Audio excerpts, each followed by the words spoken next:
Hi నమస్తే welcome to Mara media. నేను మీ కేవీఆర్. కుడితిలో పడ్డ ఎలక చందంలో మారింది గాజు గ్లాస్ గుర్తు పరిస్థితి.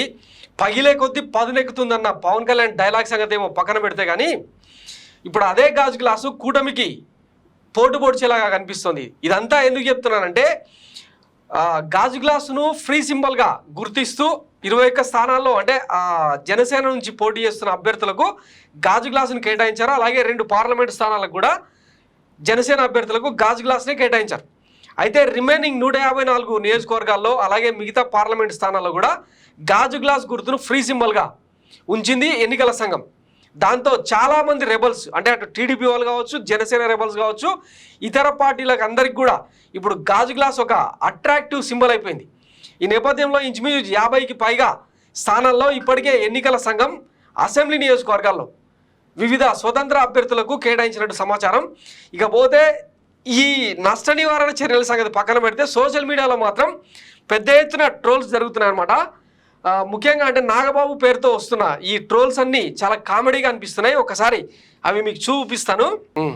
ఇదిగో ఇట్లా నాగబాబు పేరుతో సోషల్ మీడియాలో ట్రోలింగ్ జరుగుతుంది అనమాట. జన సైనికులారా కన్ఫ్యూజ్ అవ్వకండి, గాజు గ్లాస్ గుర్తు 175 నియోజకవర్గాల్లో ఉంది. మీరు అన్ని చోట్ల గ్లాస్ గుర్తుకే ఓటేయండి. ఆ ఓట్లన్నీ తీసుకెళ్లి పిఠాపురంలో కలుపుతారు. అప్పుడు పవన్ కళ్యాణ్కి 20 లక్షల మెజార్టీ వస్తుంది. ఇది ప్రపంచ రికార్డు సృష్టించే అవకాశం ఉంటుంది. అందుకే గాజు గ్లాస్కు ఓటేద్దాం, పవన్ అన్నను సీఎంను చేద్దామని చెప్పి ఇట్లా ట్రోల్స్ చేస్తూ ఉన్నారనమాట.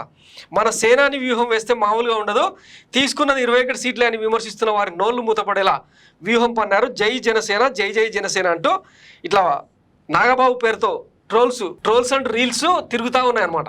ఇవే కాకుండా ఇవో ఇట్లా గతంలో అంటే ఏదో సినిమాలో ఉంటుంది కదా, వాడేసుకున్న పెళ్లి కొడుకు వీడే కానీ వాడేసుకున్న డ్రెస్ నాదే అన్నట్టు పార్టీ గుర్తు పవన్ కళ్యాణ్ కానీ పోటీ చేసేది మాత్రం మేమే టీడీపీ జనసేన రెబల్స్. ఇట్లా వాళ్ళ పేర్లతో రీల్స్ ట్రోల్ అవుతా ఉన్నాయన్నమాట. రిపబ్లిక్ డే రోజు చాక్లెట్లు పంచినట్టు పంచేశారు గ్లాస్ గుర్తును అందరికీ.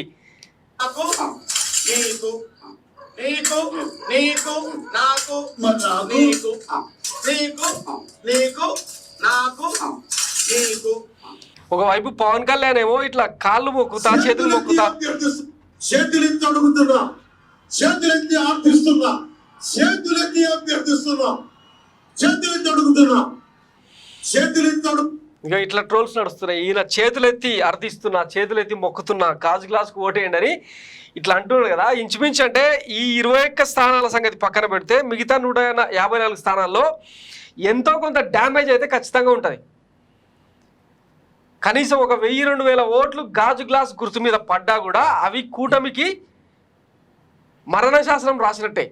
ఇప్పటిదాకా మనకు అందిన సమాచారం ప్రకారం ఇంచుమించు 50 నియోజకవర్గాల్లో జనసేన అభ్యర్థులు అంటే గాజు గ్లాసును వివిధ రెబల్స్ తమకు కావాలని చెప్పి అడిగారు. వాళ్ళు ఎవరన్నది ఈ లిస్ట్ ఒకసారి చూద్దాం.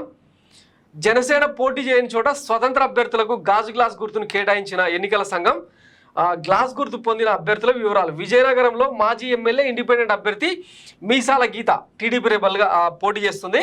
ఆమె ఏరికోని మరి గాజు గ్లాసును తీసుకున్నారనమాట. ఇక మైలవరం స్వతంత్ర అభ్యర్థి వల్లభనేని నాగపవన్ కుమార్ గాజు గ్లాసును ఎంచుకున్నారు. ఇక్కడ విజయనగరంలో అశోక్ గజపతి రాజు కూతురు అదితి గజపతి రాజు పోటీ చేస్తుంది. ఆమె ఓటమికి ఈ మీసాల గీతనే ఇప్పుడు కారణం కాబోతుందన్న చర్చ జరుగుతోంది. అలాగే మైలవరంలో వసంత కృష్ణ ప్రసాద్ వైసీపీ నుంచి టీడీపీకి వెళ్ళి అక్కడ పోటీ చేస్తున్నారు. ఈయన వల్ల దేవినేని ఉమ సీటు గల్లంతైంది.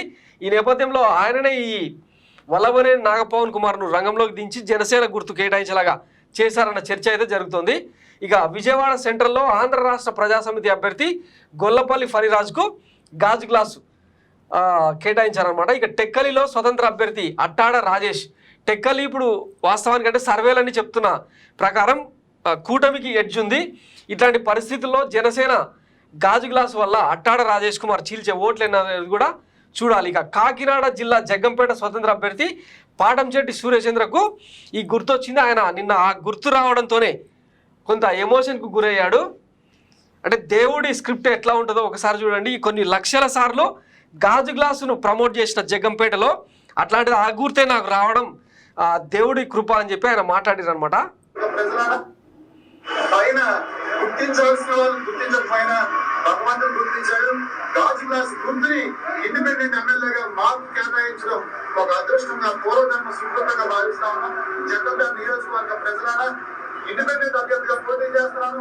ఎన్నికల కమిషన్ నిర్దేశించినటువంటి గాజు గ్లాస్ గుర్తుపై తమ అమూల్యమైన ఓటు ముందు వేసి అఖండమైన మెజార్టీతో సామాన్యుడైన పాటసేని సూర్యచంద్రన్ గెలిపించాల్సిందే. పాపం చాలా ఎఫర్ట్ పెట్టిండు, జనసేన సీట్ వస్తుందని.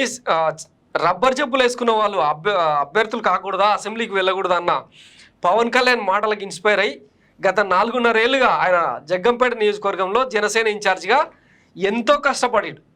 కానీ తీరా ఆ సీటు టీడీపీకి కేటాయించడంతో ఆయన 2-3 రోజుల పాటు తన భార్యతో కలిసి ఇంట్లో హౌస్ అరెస్ట్ అయ్యి ధర్నాకు ఆందోళనకు కూడా దిగాడు. అప్పట్లో అది పెద్ద సంచలనం అనమాట టీడీపీ లిస్ట్ వచ్చిన టైంలో.